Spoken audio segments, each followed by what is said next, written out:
Hi ಎಲ್ಲೋ ಎಲ್ಲರಿಗೂ ನಮಸ್ಕಾರ. ಇವತ್ತಿನ ವಿಡಿಯೋದಲ್ಲಿ ಬೆಳ್ಳುಳ್ಳಿ ಕಬಾಬ್ನ ಯಾವ ರೀತಿ ಮಾಡ್ಕೊಳ್ಳೋದು ಅಂತ ಚಂದ್ರು ಸರ್ ಅವರ ಸ್ಟೈಲಲ್ಲಿ ನಾನು ತೋರಿಸ್ತಿದ್ದೀನಿ. ತುಂಬಾ ಸಿಂಪಲ್ಲಾಗಿ ಅದೇ ಟೇಸ್ಟ್ನ ನಾನು ಮಾಡಿ ತೋರಿಸ್ತಿದ್ದೀನಿ. ಬನ್ನಿ ಯಾವ ರೀತಿ ಮಾಡ್ಕೊಳ್ಳೋದಂತ ಕ್ರಿಸ್ಪಿಯಾಗಿ ತುಂಬಾ ಸಾಫ್ಟಾಗಿ ಯಾವ ರೀತಿ ಮಾಡ್ಕೊಳ್ಳೋದು ಅಂತ ನೋಡೋಣ. ನಾನಿಲ್ಲಿ 1 kg ಅಷ್ಟು ಚಿಕನ್ನ ತೊಗೊಂಡಿದ್ದೀನಿ. ಒಂದು 2ರಿಂದ 3 ಸಲ ನೀಟಾಗಿ ಅದನ್ನು ತೊಳೆದ್ಬಿಟ್ಟು ಇಟ್ಕೊಂಡಿದ್ದೀನಿ. ಬೆಳ್ಳುಳ್ಳಿ ಕಬಾಬ್ಗೆ ಈಗ ಮಸಾಲೆ ರೆಡಿ ಮಾಡ್ಕೊಳ್ಳೋಣ. ಸ್ವಲ್ಪ ಚಕ್ಕೆ, 1 ಸ್ಟಾರ್ ಹೂವು, 2 ಮರಾಠಿ ಮೊಗ್ಗು, 2 ಏಲಕ್ಕಿಕಾಯಿ, 2 ಲವಂಗ, ಕಲ್ಲು ಹೂವು, ಶುಂಠಿ, 2 ಗೆಡ್ಡೆ ಅಷ್ಟು ನಾನು ಬೆಳ್ಳುಳ್ಳಿ ತಣ್ಣಿ ಸಿಪ್ಪೆ ತೆಗೆದಿಟ್ಕೊಂಡಿದ್ದೀನಿ. ಒಂದು ಅರ್ಧ ಟೇಬಲ್ ಸ್ಪೂನ್ ಅಷ್ಟು ಶಾಯಿ ಜೀರಾ, ಕರಿಬೇವಿನ ಸೊಪ್ಪು, ಪುದೀನ ಸೊಪ್ಪು, ಕೊತ್ತಂಬರಿ ಸೊಪ್ಪು, ಸ್ವಲ್ಪ ಪಾಲಕ್ ಸೊಪ್ಪು, ಒಂದು 7ರಿಂದ 8 ಹಸಿರು ಮೆಣಸಿನ್ಕಾಯಿ ತೊಗೊಂಡಿದ್ದೀನಿ. ಈಗ ಇದನ್ನೆಲ್ಲ ಚೆನ್ನಾಗಿ ಗ್ರೈಂಡ್ ಮಾಡ್ಕೊಳ್ಬೇಕು. ಈಗ ಬೇರೆ ಬೌಲಿಗೆ ನಾನು 1.5 ಟೇಬಲ್ ಸ್ಪೂನ್ ಅಷ್ಟು ಮೈದಾ ಹಿಟ್ಟು ಹಾಕ್ಕೊಳ್ತಿದ್ದೀನಿ. 1 ಟೇಬಲ್ ಸ್ಪೂನ್ ಅಷ್ಟು ಕಡಲೆ ಹಿಟ್ಟು ಹಾಕ್ಕೊಳ್ತಿದ್ದೀನಿ. 1 ಟೇಬಲ್ ಸ್ಪೂನ್ ಅಷ್ಟು ಅಕ್ಕಿ ಹಿಟ್ಟು ಹಾಕ್ಕೊಳ್ತಿದ್ದೀನಿ. ಒಂದು ಅರ್ಧ ಟೇಬಲ್ ಸ್ಪೂನ್ ಅಷ್ಟು ಅರಿಶಿನ ಪುಡಿ, 1/4 ಟೇಬಲ್ ಸ್ಪೂನ್ ಅಷ್ಟು ಚಿಕನ್ ಮಸಾಲ ಹಾಕ್ಬಿಟ್ಟು ಚೆನ್ನಾಗಿ ಮಿಕ್ಸ್ ಮಾಡ್ಕೊಳ್ಬೇಕು.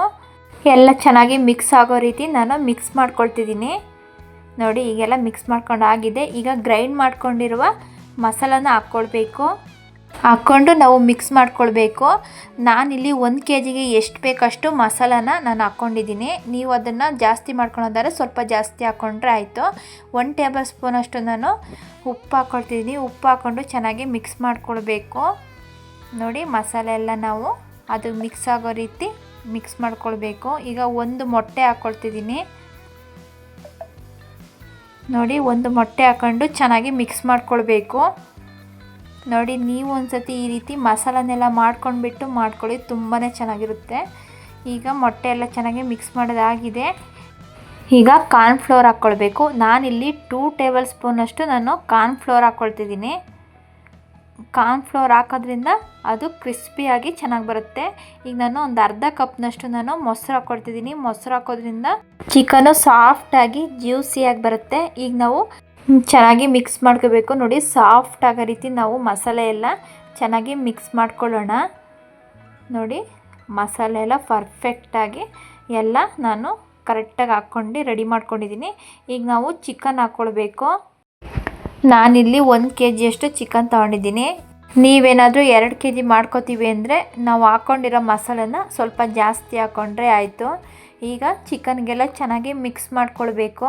ಚಿಕನ್ ಕಬಾಬು ಮತ್ತು ಚಿಕನ್ ಪೌಡ್ರ್ ಯಾವ ರೀತಿ ಮಾಡ್ಕೊಳ್ಳೋದು ಅಂತ ಆಲ್ರೆಡಿ ಅಪ್ಲೋಡ್ ಮಾಡಿದ್ದೀನಿ, ದಯವಿಟ್ಟು ನೋಡಿ. ಚಿಕನ್ಗೆಲ್ಲ ನಾನು ಮಿಕ್ಸ್ ಮಾಡಿಕೊಂಡು ರೆಡಿ ಮಾಡಿಕೊಂಡು ಇಟ್ಕೊಂಡಿದ್ದೀನಿ. ಈಗ ಕೊನೆಯದಾಗಿ ನಾವು ಕಸೂರಿ ಮೇಥಿನ ಹಾಕ್ಕೊಳ್ಬೇಕು. ಕಸೂರಿ ಮೇಥಿಯನ್ನು ನಾನು ಒಂದು ಪಾತ್ರೆಯಲ್ಲಿ ಫ್ರೈ ಮಾಡಿಕೊಂಡು ಇದನ್ನು ಕ್ರಷ್ ಮಾಡಿಬಿಟ್ಟು ನಾನು ಹಾಕ್ಕೊಳ್ತಿದ್ದೀನಿ. ಕಸೂರಿ ಮೇಥಿ ಹಾಕೋದ್ರಿಂದ ಅದು ಫ್ಲೇವರು ತುಂಬಾ ಚೆನ್ನಾಗಿರುತ್ತೆ. ಈಗ ಒಂದು ಪ್ಲೇಟ್ ಮುಚ್ಚಿ ನಾನು ಒಂದು ಅರ್ಧ ಗಂಟೆ ನಾನು ನೆನೆಸೋದಕ್ಕೆ ಬಿಡ್ತಿದ್ದೀನಿ.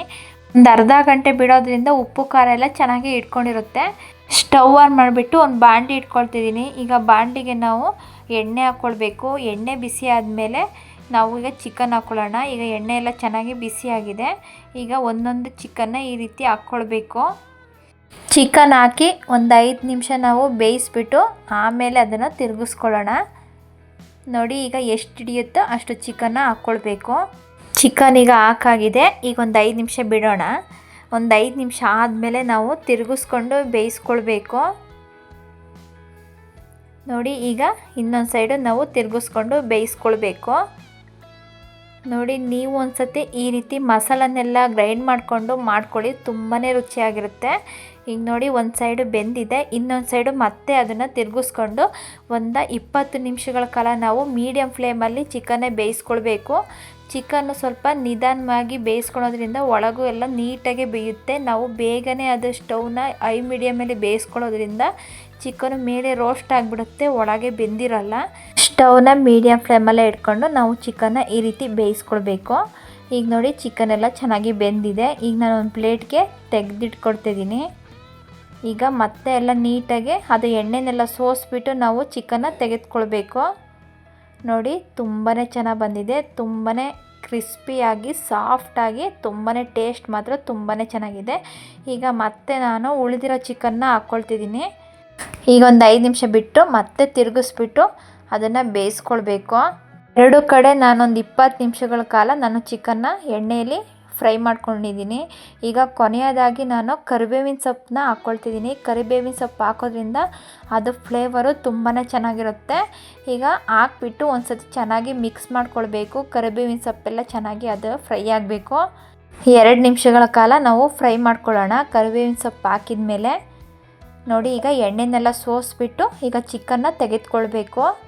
ನೋಡಿ ಯಾವ ರೀತಿ ಬಂದಿದೆ ಅಂತ ತೋರಿಸ್ತಿದ್ದೀನಿ. ತುಂಬಾ ಚೆನ್ನಾಗಿ ಬಂದಿದೆ. ಟೇಸ್ಟ್ ಮಾತ್ರ ತುಂಬ ಚೆನ್ನಾಗಿದೆ. ನೀವು ಒಂದು ಸತಿ ಈ ವಿಧಾನದಲ್ಲಿ ಟ್ರೈ ಮಾಡಿ ನೋಡಿ.